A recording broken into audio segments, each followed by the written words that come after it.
اپنے بچوں کو ہم نے جو تربیت دینی ہے یہ بہت ضروری ہے. یہ جو مینار پاکستان میں جو میں نے دیکھا, شرم آئی, تکلیف ہوئی کہ ہم کبھی ایسے تصور نہیں کوئی کر سکتا تھا جب میں بڑا ہو رہا تھا کہ اس طرح کی حرکتیں ہوں گی. یہاں میں ساری دنیا میں گیا ہوں, جو عورت کی عزت میں نے پاکستان میں بڑے ہوتے ہوئے دیکھا تھا, میں نے دنیا میں ایسی, مسلمان دنیا میں تھی لیکن مغرب میں ایسی عورت کی عزت نہیں جو یہاں ہم کرتے تھے. تو جو ہم یہ دیکھ رہے ہیں تباہی, اس کی ایک بہت بڑی وجہ یہ ہے کہ ہمارے بچوں کی تربیت نہیں کی جا رہی صحیح طرح. یہ ہمارے نہ دین کا حصہ ہے نہ ہمارے کلچر کا حصہ ہے. جو حرکتیں اب ہو رہی ہیں, جو سیکس کرائم بڑھتی جا رہی ہے پاکستان میں, جو بدقسمتی سے موبائل فون کی جو نیگیٹو سائیڈ ہے, اس سے جو چیزیں بچوں کو اب موبائل فون پہ نظر آ رہی ہیں, انسانی تاریخ میں بچوں کا یہ ایکسپوجر نہیں تھا. اس لیے بہت ضروری ہے کہ ہم ساتھ ساتھ اپنے بچوں کی تربیت کریں, اور تربیت کرنے کا ایک ہی طریقہ ہے کہ ان کو اپنے نبی صلی اللہ علیہ وسلم کی زندگی سے آگاہ کریں. وہ دنیا میں سب سے عظیم انسان تھے, نہ کوئی آیا ہے نہ کبھی آئے گا. تو جب آپ ان کو ان کی زندگی سے بچوں کو صحیح معنی میں, اسٹوڈنٹس کو بتاتے ہیں کہ وہ ایک عظیم انسان کیسے بنے. کوئی دنیا میں جو بھی سکسیسفل لوگ جن کو ہمارے بچے فالو کرتے ہیں, میں عام دیکھتا تھا ایک وقت بل گیٹس یا اسٹیو جابز یا اور بڑے نام جو کامیاب, ایک وقت ڈونلڈ ٹرمپ کی کتاب یہ پڑھا کرتے تھے. میں آج سے 30 سال کی پہلے کی بات کر رہا ہوں. تو جو کامیاب لوگ ہوتے ہیں ان کو لوگ پڑھتے ہیں کہ ہم ان کی کامیابی کا راز کیا ہے. تو دنیا کی تاریخ میں تو کوئی اتنا کامیاب انسان نہیں آیا جتنے نبی صلی اللہ علیہ وسلم تھے. اور اسی لیے قرآن میں حکم دیا گیا کہ ان کی زندگی سے سیکھو, ہماری بہتری کے لیے. اللہ تو بے نیاز ہے, وہ جو حکم کرتا ہے قرآن میں وہ ہماری بہتری کے لیے. تو ہم جب تک اپنے بچوں کو پوری ان کی زندگی سے آگاہ نہیں کریں گے, کدھر سے وہ کدھر گئے, کیسے انہوں نے دنیا میں تاریخ میں سب سے بڑا انقلاب لے کے آئے, وہ کیا کوالٹیز تھی انہوں میں, وہ صادق اور امین تھے. اور آج تک کوئی بڑا لیڈر بنا ہی نہیں جو صادق اور امین نہ ہو. بڑے بڑے پرائم منسٹرز آئے اور بڑے بڑے پولیٹیشنز آئے, لیکن جو اوپر پہنچا, جس کی دنیا عزت کرتی ہے, وہ ہمیشہ اس کی بنیاد ان کی کوالٹی صادق اور امین میں رکھی ہوتی ہے. قائد اعظم کے مخالف بھی کہتے تھے صادق اور امین ہے. نیلسن منڈیلا ہماری زندگی, ہمارے دور کا سب سے بڑا لیڈر, سب اس کو کہتے تھے صادق اور امین ہے. اس کے مخالف بھی کہتے تھے. کبھی بھی لیڈرشپ اس کے بغیر نہیں ہوتی جو امانت دار نہ ہو اور جو سچا آدمی نہ ہو. تو وہ جو ان کی کوالٹیز ہیں جس نے ان کو ایک انسان کو اتنا عظیم انسان بنا دیا اور دنیا کا نقشہ بدل دیا, وہ ہمارے بچوں کو ان کوالٹیز کا پتہ چلنا چاہیے. تو ساتھ ساتھ ہم ٹیکنالوجی بھی سمجھائیں ان کو لیٹسٹ, ساتھ ساتھ ان کو 8, 9, 10 پہ جو یہ ہم نے فیصلہ کیا ہے, یہ بھی آپ نے اتنا انفورس کرنا ہے جتنا ایک کریکولم کرنا ہے. یہ دونوں چیزیں آپ نے اسکولوں میں انفورس کرنی ہیں.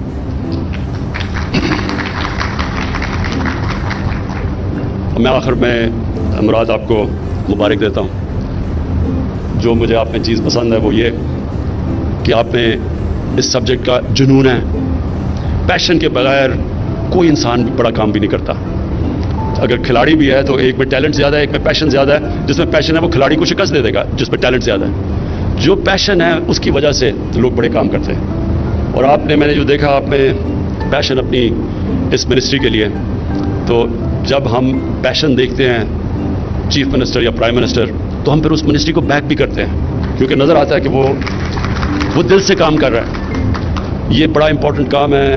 مراد, اگر آپ نے یہ کامیابی سے اسی طرح اگلے 2 سال آپ کے ہیں, پہلا 2 سال سیکھنے میں لگ جاتا ہے, آپ کے پاس 2 سال اب ہیں, اس میں اگر آپ نے یہ جو چیزیں مجھے آپ نے بتائی ہیں اور یہ جو ٹارگٹ سیٹ کیے ہیں, تو اگر آپ اسی طرح چلتے گئے اور گورنمنٹ سکولز کا سٹینڈرڈ آپ نے اٹھا دیا. دیکھیں گورنمنٹ سکول اس لیے امپورٹنٹ ہے, عام آدمی گورنمنٹ سکولوں میں جاتا ہے. پرائیویٹ سکول سسٹم میں پیسے ہیں تو آپ جاتے ہیں. پرائیویٹ سکول بائی دا وے بڑا زبردست کام کر رہے ہیں, لیکن پیسے ہیں تو پرائیویٹ سکول پہ جائے گا. لیکن جو اصل پاکستان کے اندر جو ہمارا ٹیلنٹ بیٹھا ہوا ہے عوام کے اندر, وہ گورنمنٹ سکولز میں آتا ہے. میں آپ کو صرف آخر میں یہ صرف نمل یونیورسٹی کا بتا دوں کہ نمل یونیورسٹی کی افیلیشن تھی بریڈفورڈ یونیورسٹی سے, ڈگریز ملتی تھی بریڈفورڈ یونیورسٹی کی. نمل یونیورسٹیز میں تقریباً 75 سے 80% لوگ اردو میڈیم کے تھے. پہلے ہم ان کو انگریزی پڑھاتے تھے, 6 مہینے انگریزی کا فاؤنڈیشن کورس کرتے تھے.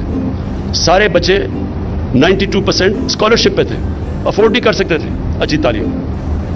آپ حیران ہوں گے کہ ادھر سے بچوں میں اتنی ڈرائیو تھی, اتنا جنون تھا پڑھنے کے لیے کہ اردو میڈیم سے پہلے انگریزی سیکھی, پھر بریڈفورڈ کی یونیورسٹی کی ڈگری کی, اور بریڈفورڈ کے اندر 8-9% بچوں کو فرسٹ ڈویژنز ملتی ہیں. یہاں سے نمل میں بریڈفورڈ کی یونیورسٹی 55% بچے فرسٹ ڈویژنز لیتے تھے بریڈفورڈ کی. میننگ کہ ان کے اندر اتنی ڈرائیو تھی, انرجی تھی ان کے اندر بھوک اتنی زیادہ تھی ایکسل کرنے کے لیے. اس لیے ضروری ہے کہ ہم اپنے گورنمنٹ اسکولز میں کوالٹی ایجوکیشن دیں. میں جب بھی ادھر آتا ہوں لاہور میں اور آپ کی پریزنٹیشنز لیتا ہوں کہ مختلف ایریاز میں آپ کیا کام کر رہے ہیں, جس طرح آج میں یہاں آیا ہوں اور مراد راس نے یہ مجھے بڑی ڈیٹیلڈ تعلیم کے اوپر پریزنٹیشن کی, تو میں ہمیشہ یہ سوچتا ہوں کہ آپ کی اتنی آپ کام کر رہے ہیں, آپ نے وہ کام کیے ہیں جو کہ پنجاب میں کیا پاکستان میں اور کوئی صوبہ نہیں کر رہا, لیکن کسی کو پتہ ہی نہیں ہے, کسی کو پتہ ہی نہیں چلتا کہ آپ کیا کر رہے ہیں. لوگ کہتے ہیں جی پنجاب تباہ ہو گیا, پنجاب میں بربادی آ گئی, اور وہ اس کی وجہ یہ کہ اچھے کاموں میں آپ اپنا نام سامنے لانا ہی نہیں چاہتے. آپ چپ کر کے کام کرتے رہتے ہیں اور لوگ تنقید کرتے ہیں یہ ہے وہ ہے وہ ہے. آپ کو یعنی پچھلی جو حکومت تھی وہ اتنا سا کام کرتی تھی, اتنی پروجیکشن تھی, آپ اتنا کام کرتے ہیں آپ کی اتنی سی پروجیکشن ہے. سر دیکھیں یہ جو آپ نے آج مراد یہ پریزنٹیشن دی, آپ کو پوری طرح علم نہیں کہ یہ اس میں کتنے بڑے کام کیے آپ نے. وہ اس لیے کہ ہمارے ملک میں بدقسمتی سے تعلیم کے اوپر زور کسی نے دیا ہی نہیں, تعلیم پرائرٹی نہیں تھی. اور پھر جو ہماری جس طرح کی ڈیموکریسی رہی ہے اس میں یہ ہوتا ہے کہ 5 سال کے بعد الیکشن ہے, اور جو پچھلا دور تھا یعنی کہ 88 سے لے کے 99 تک, تو وہاں تو صرف 2.5 سال گورنمنٹ چلتی تھی. تو جب جو بھی پاور میں آتا تھا وہ یہ سوچتا تھا کہ میں وہ کام کروں, اگر میں نے میٹرو بنانی ہے تو 5 سال تک کمپلیٹ ہو تاکہ میں اس کے اشتہار دے کے اور اگلی الیکشن جیت جاؤں. نہ اس ملک میں ڈیمز بنی. آج یہ آپ سوچیں کہ ہمیں سستی اور صاف بجلی مل سکتی تھی پاکستان میں اگر ہم صرف ڈیمز بنا دیتے, پانی کے اوپر بجلی بنا دیتے, جو کہ بنائی گئی. جو افسوس سے مجھے کہنا پڑتا ہے کہ اس ملک میں ڈیموکریٹس نے نہیں کیا, ملٹری ڈکٹیٹر نے جو 2 بڑی ڈیمز بنائیں, اور اس سے کتنی دیر تک پاکستان کو فائدہ ہوا, ہماری انڈسٹری کو, لوگوں کو سستی بجلی ملی ہمیں. لیکن اس کے بعد کسی نے سوچا نہیں کہ آگے کا فیوچر جنریشنز کا کیا بنے گا, اور ہم نے سب سے مہنگی بجلی اور وہ بھی امپورٹڈ فیول کے اوپر بنا دی, کیونکہ کوئی دور کی سوچ نہیں تھی. شارٹ ٹرم تھنکنگ تھی, الیکشن آئے گا یہ چیز کو میں بیچوں گا اور الیکشن جیت جاؤں گا.